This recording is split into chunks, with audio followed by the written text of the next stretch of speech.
What's up, sluts? Pumping Kamala Kuala and Coffee, 10th VR 5786. No one really knows for sure. Elevate, Elo Different, Elo Keem Haim, but this is the Missouri we live by.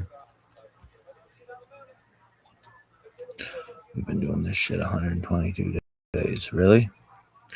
Yes, sir. What else? Son?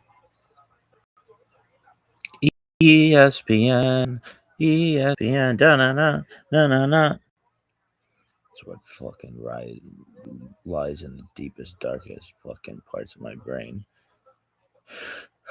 Really? Yeah, just an ESPN song. Yeah. They don't even play it anymore. They're fucking earworm. Alright. But is that the end of your story? No, dog, we've got some shit to review. Like what? Thing. Why? Why not? Donnery's hot as fuck. 57. Oh, shit. 3761, creation of the world, birth of Adam and Eve. 3631, 137th son of Adam was born. 3526, 235, Enosh, son of Seth, was born. 3436, 325, Kenan, son of Enosh, was born. 3366, 395, Mahalel, son of Kenan, was born. Got that fucking bullshit up. Fucking Omer. What is it? Rukata deny Elohim Maklam Meshach Shana B'Mitzvah Fitzvanu Al Sefirat HaOmer. Blessed are you, Hashem, our God, King of the universe, who has sanctified us with his commandments and commanded us concerning the counting of the Omer. Today is 26 days, which is 3 weeks and 5 days of the Omer. May the merciful one rebuild the Beit HaMikdash. No. May the merciful one restore unto us the service of the Beit HaMikdash to its place speedily in our days. Amen. Salah. Today's 26 days, which is 3 weeks and 5 days. Wow, I did it. I'm kicking ass, taking names, baby. All right, here we go. This is day 2 of this bullshit. Where we look up hot Latina and Asian chicks. Latinx. Asian X.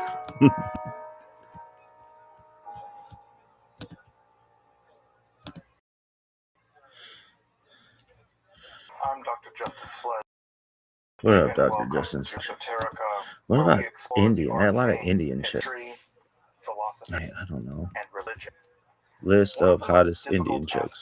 And starting to study Jewish mysticism and Kabbalah fuck. I don't know.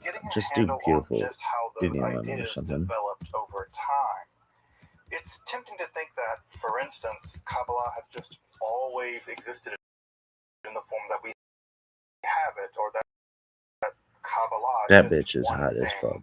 Of course, these positions are tenable. Such notions developed greatly through the ages and are They're still all wearing developing. that shit. And there are now, and there have always no weddings. Numerous mutually exclusive schools Southeast of Asian mysticism shit's huge. and Kabbalah. This to serve as an introduction to Jewish Kabbalah from the point of view of its incredibly complex development from the prophets of ancient Israel until the rise of modern Hasidism in the 18th century. Of course, this series isn't to be exhaustive, but it should serve as a springboard for and hopefully also mysticism and Kabbalah in their historical and cultural context, and hopefully embolden you to dive into the primary texts, which are admittedly as sublime as they are obscure. Let me express my gratitude to Congregation Tchia for allowing me to use these lectures to reach a larger audience here on Esoterica. If you want, you can find the entire series under the playlist Entering the Garden, an Introduction to Jewish Mysticism and Kabbalah. I'll be uploading them over the next few weeks, or if you find these episodes after autumn of 2021 and you want to watch the entire series, you can find them in that playlist. playlist. If you find this series a lot interesting, I'd hope you check out my other content on topics in esotericism and perhaps supporting the production of academic and scholarly topics in occultism, hermetic, by joining my Patreon or perhaps a one-time donation. You can find those links below, and I really appreciate your. Now, let's enter the garden of Jewish mysticism and Kabbalah.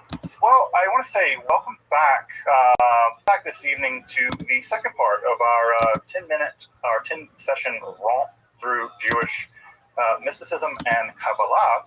And as we talked about last time, that's right? tight. And One Kabbalah, person. right? We're still 12 That's years tight. away from Kabbalah. Still way off in distance. So we're still much in a time period, Game changer. right around an era.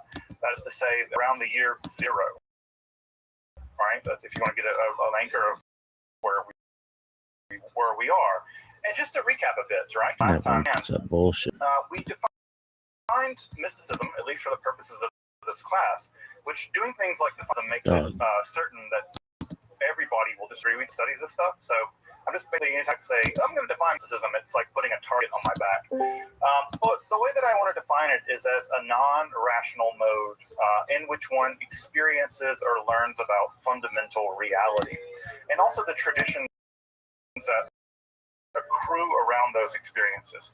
So I would call someone that studies mysticism for the idea that those mystics learn fundamental truths, even though perhaps that himself didn't have those experiences. So I would say that there's also the idea that you lean on the mystics to learn what they learn, and that puts you in the tradition of folks who are in fact mystics. Tradition and those that say, look, I never had this experience, but I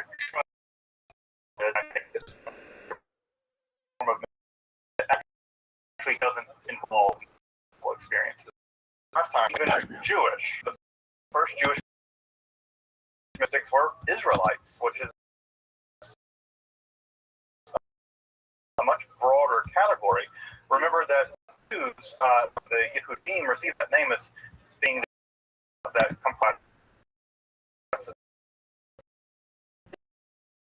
And so Jewish mystics were all over Shiites. And we said that the two forms of mysticism that seem to have in Israelites,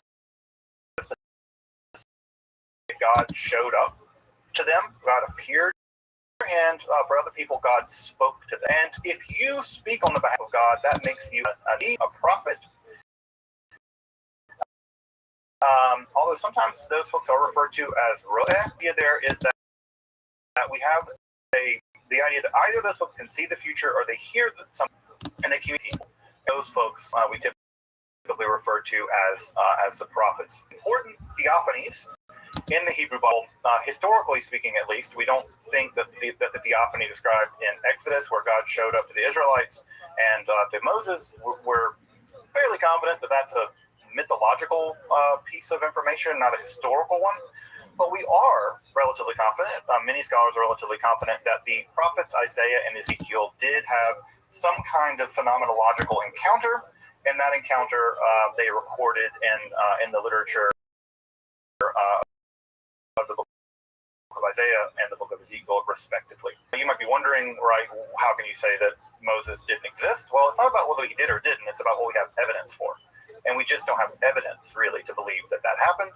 But we have pretty good evidence to believe that the experiences of Isaiah and Ezekiel were, in fact, recorded. And as we talked about last time, prophecy is very well attested all over the ancient Near East, with the weird exception of Egypt. Egypt is kind of prophet-free, which, all things being equal, sounds great. I wouldn't want to live anywhere. I don't want any prophets in my neighborhood. I don't need a guy walking down my street screaming at people because they're like, woe to the disbelievers, Yahweh's going to kill you all. I'm like, I'm going to call the cops on. So I don't want to live anywhere near prophets. And so Egypt seems like a pretty great place to be prophet-free. We saw last time that there are a great deal of prophets that live, especially in the Neo-Assyrian context, which tracks very carefully, and so we actually know a great deal about, or a good deal about those other ancient Near East prophets. We also know that one of the things that are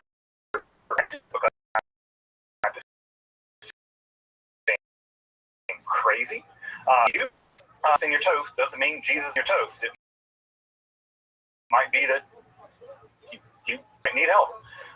And so people in the ancient world also thought, right, this guy's just drunk, right? And there's many cases in the Bible where other people are like, they're drunk. And so this was an idea. And so we see other ancient Near East cultures engaging prophecy and other mechanisms by which to detect whether a prophecy is reliable or duels between prophets to establish which prophets are actually telling the truth. Prophetic duels need to be a video game. Just saying. It's a fighting game with prophets.